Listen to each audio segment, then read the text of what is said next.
If you're in the mood for home improvement, there's one question you need to ask before you start. And by the way, this question doesn't only apply to major renovations. You could simply be drilling into a wall to hang a picture. Was your home built or renovated before 1990? If the answer is yes, your house probably contains asbestos.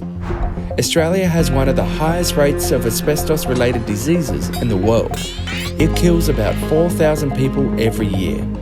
That's more than 3 times the annual road toll. But you can stay safe if you know where it is and what to do. It lurks in more places than you think. Let's start outside.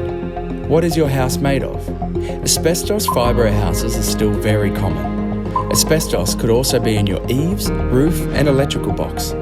If we head to the garden, do you have an old fence, a shed or outbuildings? Moving inside, it can be found in bathrooms, the laundry or kitchen, and under floors, especially lino or tiles. So what can you do to stay safe? 1. Know where it is.